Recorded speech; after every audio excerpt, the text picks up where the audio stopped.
Hace mucho tiempo, en una habitación monótona y olvidada, vivía un ventilador de techo.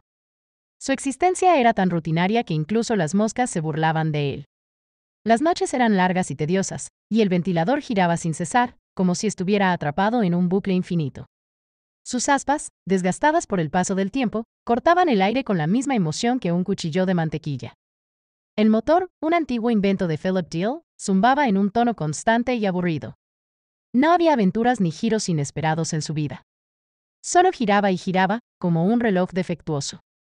En las mañanas calurosas de verano, cuando el sol se asomaba por la ventana, el ventilador hacía su trabajo. Pero no había emoción en su movimiento.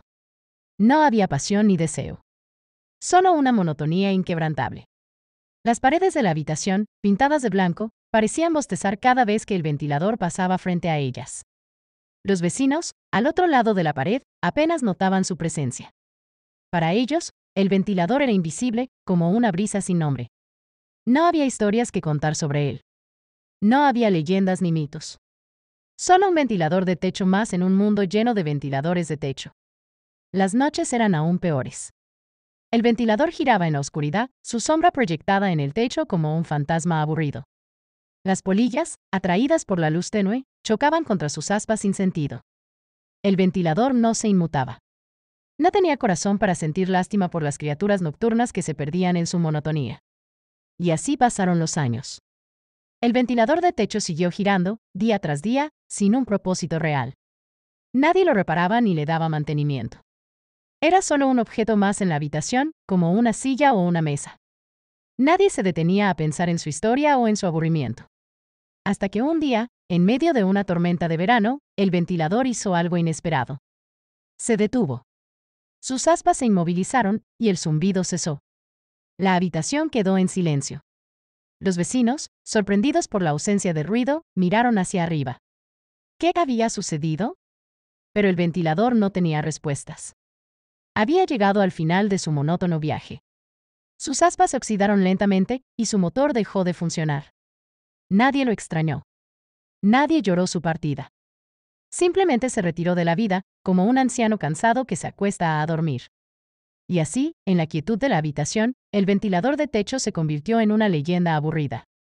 Nadie recordaba su nombre ni su historia. Solo quedaba un espacio vacío en el techo, donde alguna vez giraron sus aspas sin sentido. Y así termina la historia del ventilador de techo más aburrido del mundo. Si alguna vez te encuentras con uno en una habitación olvidada, recuerda su monotonía y su falta de emoción. Y tal vez, solo tal vez, puedas darle un giro más interesante a su historia. Había una vez un ventilador de techo que giraba monótonamente en una habitación olvidada.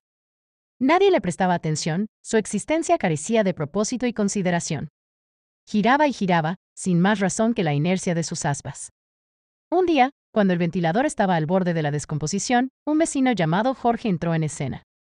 A Jorge le gustaba reparar cosas, y su conocimiento en electrónica le permitía dar segundas oportunidades. Al ver al ventilador maltrecho, decidió darle una nueva vida. Lo desmontó, soldó conexiones sueltas y lo limpió con cariño. Por primera vez, el ventilador sintió que alguien lo quería. Desde entonces, cada vez que Jorge regresaba a su departamento después del trabajo nocturno, el ventilador envidiaba sus luces. Anhelaba iluminar algo más que la monotonía de la habitación. Pero su oportunidad llegó en un momento inesperado. Una noche, Jorge fue emboscado por dos delincuentes en la calle. El ventilador, desesperado por ayudar a su amigo, recurrió a una mosca que siempre revoloteaba por las mañanas. Le pidió que transmitiera un mensaje al poste de luz cercano: «Ilumínate para disuadir a los delincuentes». El poste, que había observado a Jorge durante años, recordó cómo lo había reparado y se iluminó con fuerza. Los delincuentes, sorprendidos por la súbita luz, huyeron despavoridos. Jorge, asustado pero agradecido, regresó a su departamento. La mosca se acercó a Jorge y le contó la historia. Desde entonces, Jorge visitaba el ventilador todos los domingos. Lo pulía, verificaba si le faltaba grasa en el motor y le hablaba con cariño. El ventilador, a pesar de ser solo una máquina, sentía que tenía un verdadero amigo en Jorge. Así, en la quietud de la habitación, el ventilador giraba con gratitud y amor fraternal hacia su compañero humano. Aunque su propósito original seguía siendo incierto, su corazón mecánico latía con la certeza de que alguien se preocupaba por él.